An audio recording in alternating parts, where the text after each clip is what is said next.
Hi, I've been invited to speak about information literacy, and the first thing you should ask yourself when talking in terms of information literacy is, why is this person talking to me about information literacy? One of the things you might want to know, or that you should know, if I'm going to speak to you about this topic, or if you're going to have anybody speak to you about any topic at all, is what is this person's qualifications? Okay, for me, the reason why I've been asked to talk about information literacy today is because I work as an academic librarian, and I'm heavily involved with websites, and I've written several papers and essays on the topic of information literacy as it relates to education. Now, I understand that you folks are teachers in the secondary school system. However, the things don't differ a whole lot in terms of what's involved with information literacy. I've been asked to define information literacy on occasion, and I can tell you there are several definitions out there, depending upon the sector, depending upon the topic or the subject.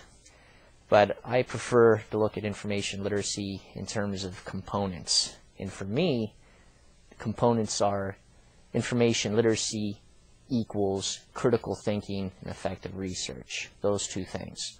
Now, I will refer to one particular definition, but again, it has more of a component composition to it. The American Library Association in 1989 defined information literacy in long terms. I'll make it very short for you. Basically, an information literate individual is one who can effectively identify what it is, what information that he needs. He can locate that information effectively. He can incorporate it into whatever it is he needs.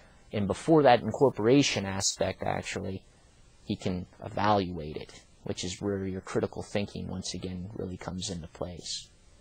Now, as far as the identification, probably the most important part of the information literacy equation. What information do I need? Why do I need it? And these things could be either internal or external. Internally, an individual decides that she wants to find information about a particular topic just for entertainment purposes or personal preference. Most of the time, though, it'll be external, which is where you folks come in. You'll give your students a particular assignment, and there's your external motivation for wanting to find information and become literate towards it for a particular assignment. Not, like I say, not a whole lot of difference between what we do in the college here and what you folks do in the high school systems. Okay. Most of our students aren't going to be trying to become information literate on their own without any external motivation. Now, as far as the location goes, first off, I think it's important to understand the different types of information that are out there. You have basically primary, secondary, and tertiary.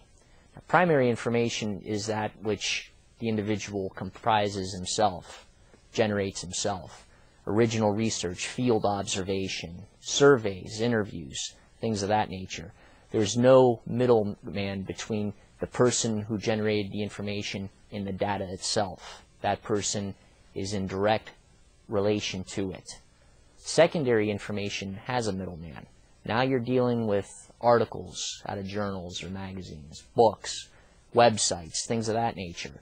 A person is looking at the information that was compiled and composed by another individual. Tertiary, and incidentally for you folks, I imagine secondary information will probably be the majority of what your kids will be expected to incorporate into their assignments. But the third, just to be thorough here, tertiary is third-hand removed. We're talking about handbooks, dictionaries, encyclopedias, those sorts of things, things you'd find in a library reference collection. And they're good for an introduction to the topic, to find out more about it, to stimulate thinking on the idea what I want to learn about it, that sort of a thing. But not really good for adding legitimacy to a particular assignment or the overall composition of a particular idea. Tertiary gives you very general information, and once again, shouldn't be cited exclusively for a research assignment. Maybe more for an introduction. Okay. As far as the evaluation goes, I like to go back to the journalist thinking. The what, the who, the when, why, where, how, those sorts of things. Like I started off in the beginning of this thing. I told you that I'm going to talk to you about information literacy. Okay, some people call me an expert on information literacy. I find that laughable. Anytime I hear the word expert, I become very suspicious. Okay, there are no so-called experts, in my opinion, unless we're talking about something that was invented by a person. I'm simply very knowledgeable about the topic because I've done a lot of research on it myself. That's what is going to amount to with most of the topics that your kids are looking for, or maybe even yourselves when you're doing professional development. You're going to look, you're going to analyze, what is this person's credentials? For example, if you're doing a topic on affirmative action in education, the person who wrote the essay or did the research, what is that person's credentials? Does she have a PhD in sociology, or a PhD in political science? Okay, that's pretty good. Is she working on a bachelor's degree in mathematics? I'm not saying that she's incapable of talking about the topic. However, certainly the credentials are lacking there to make theoretical connections to the practical. So those are things you want to consider as far as the who. As far as the when, okay, when was it published? That could be very important if you're doing something on a critical analysis of Wuthering Heights.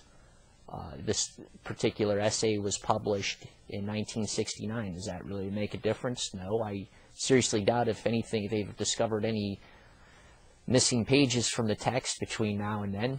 However, if you are doing something related to computer science or engineering, yes, that makes a significant difference. Things have changed in the past 40 years. It needs to be accounted for in the research and the things that you incorporate into a paper. Okay, so that's the when. As far as the how goes, I refer back to the original author again. Once you've understood that person's credentials, what methodology did that person employ? Was there an adequate literature review?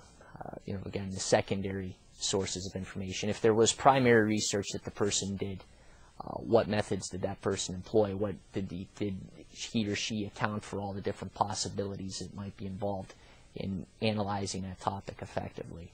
So who, when, how. In the what, I'll use that finally. The what is also, is this even relevant to the topic? It's great, you can have all sorts of what they call peer-reviewed journal articles on a topic, but is it even relevant to what it is the person's doing research on? It's great to have a real nice works cited page at the end of a paper, but are those sources even relevant to the topic? If not, then it's not a very information literate rich paper. Okay. Now, as far as the last point, the last component of this, the incorporation of it, that's where you're going to do your assessment. This person's completed, you identified a topic, done the research, evaluated the sources. Now he hands in the paper, or he gives the presentation. You're going to have to assess, were these sources sound, were they valid? Did the person make the connections between the sources that they incorporated in the paper validly, with the points being made with his own thinking? That's where the assessment comes in, and really that's the incorporation part of it is most important. Back to the point of relevance, if the sources were relevant, well, did the person use them in a relevant fashion? Very similar. And one thing why people would incorporate sources into their papers is, again, back to legitimacy, just like, is this author legitimate? Well, if you incorporate other people's thinking and observations onto a particular topic that you're writing about, that adds legitimacy to the points that you're making. It shows that you understand the research that's already been done out there, and you've taken that into account before and after making your own points on it.